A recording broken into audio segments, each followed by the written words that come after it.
Oh, Sony, we need to bully you a little bit. So I've made videos before about Sony lacking the firmware updates for their cameras, and this is another one because we need to have another talk about this. Personally, I use the Sony A7siii, a ZV-E1, and A7 IV when it comes down to photography and videography. And I really want to talk about the firmware updates for the Sony A7siii because yet again, there's another update for the FX3 and FX30, but not for the Sony A7siii with those updates. See, I'm okay with understanding that this is an older camera and obviously the FX3 and FX30 are relatively newer, but they're not far apart from each other when it comes down to the release dates and the specs, especially between the A7S3 and the FX3. See, for me, I know that the A7S3 is going to have a nice new update for focus breathing compensation and for the DCI, I think 4K format to shoot more like the 24 frames per second actually, not the 23.97 or whatever, which I get can be great to a certain degree. But there's still the updates that they can do, and I feel like the reason why I have to make a video about this again is because if we don't bring it up to Sony more often, they'll never do it. And I think it's fine to bully brands into giving you what you want and when you're demanding it when it comes down to something that you're paying a lot of money for.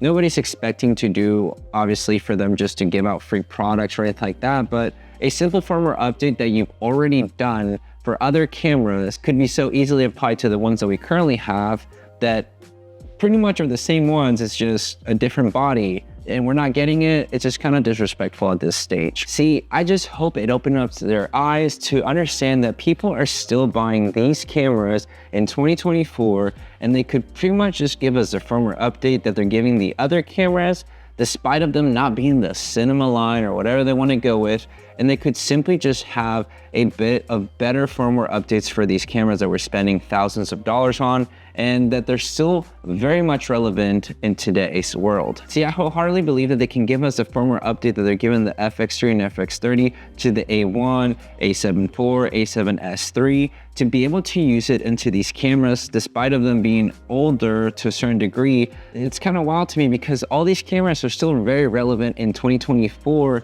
and you are not giving those firmware updates. And I know it sounds like a broken record having to bring this up and complain about it, but that's how you hold accountable brands, in my honest opinion. If you don't talk about it, they just don't think you want it. So this is why I'm doing this video, because I've spent thousands of dollars on my camera gear to be able to use it at this full capability. And I want to understand if there was a new version of this camera or the other ones. And even then, still not understanding enough of it, I guess. But if you're having firmware updates that you could easily apply to these cameras, why not release them? Or heck, even make it downloadable if you pay like 20 bucks or something at this rate, because if it's gonna help out the camera to have the specs that I would want it to, that's perfectly fine. See, I use my ZV-E1 so much for the custom LUTs to be able to see how my image is going to look in camera so I can have the right settings when it comes down to shooting for the video that I want to make. I can have the custom white balance that I would want for whenever it comes down to shooting with this camera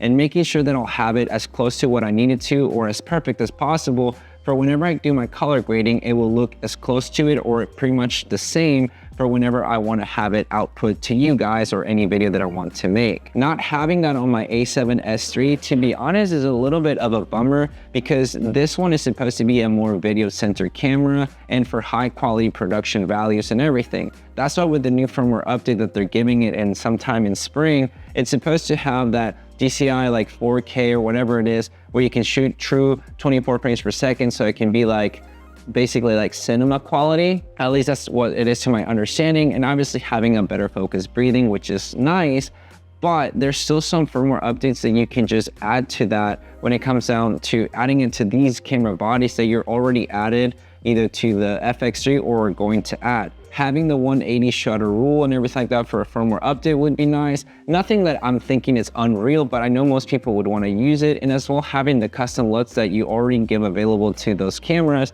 that you added later on that you could add to this, since even my ZV-E1 has it, obviously. So I think it's just kind of gets old to have to make a video about it to hope that a brand will listen to you because maybe it'll go viral or not, or people will rile up to it. But as a consumer and people in the community that shoot with this brand, and want more of their thousands upon thousands of investments of dollars into the brand, I would hope that they would listen. I think that this is a great company still. I still love my Sony cameras and I still use them very much every single day, obviously, but it does make sense that they should want to listen to their customers and their audience to bring the best of the best, since they want to be hopefully the best of the best. They want to get more of a market share than they have currently, I would assume, and keep growing. I mean, how much would people feel enticed to buy some of their cameras if they feel like they're going to be neglected when it comes down to the proper updates that you can get to make sure the camera stays in up-to-date standards with everything that other cameras are doing, because they do have the capability of. I mean, I'm not asking for them to somehow give me the better autofocus with the AI, because obviously that would need to be already within the camera with the chip or anything. We're just asking for something so simple that I hope in the future they'll just say, yeah, we're gonna give you a firmware update that we're giving to our newer tier cameras that can be done for those. And if not, it'd be easier for them to just explain why it isn't. And I'm sure people would be more than happy to know the reason why they can't have it or why they couldn't make it happen than just keep you in the dark. That's just me and my personal opinion. Maybe you resonate with it as well.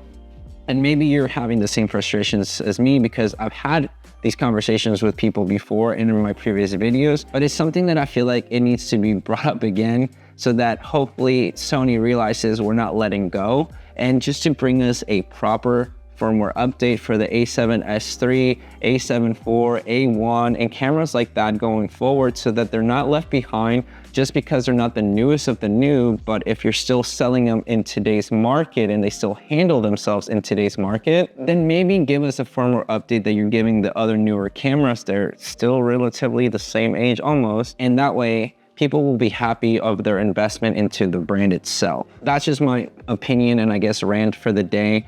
I just felt like it was necessary to make this video so that Sony doesn't forget, and so that people don't forget to speak their voices, because you can do that as a consumer to ensure you hold accountable the brands that you're spending thousands of dollars on before, I don't know, having to change brands if you really have to because they're not meeting your standard or your, whatever you're needing from them. And maybe that way they'll listen to essentially give you a better, updates in the future or anything like that to become a better company, so that you as a consumer investing thousands of dollars feel like you're being heard and they're actually bringing something to the table that benefits you. But that's it, that's my rant for the day. I mean, it's a headache and a half, but hopefully it'll be heard by Sony. So if you're watching it, Sony, I still love you. I still love shooting with your gear and everything and taking photos and videos. I just want you to do a little bit more to give us just a simple firmware update that you could give us already, so that we can keep using our lovely gear in 2024 without any headaches. But with all that said and done, guys, thank you so much for watching this video. Make sure to like and subscribe to this video with a friend. I'll catch you guys in the next one. See ya.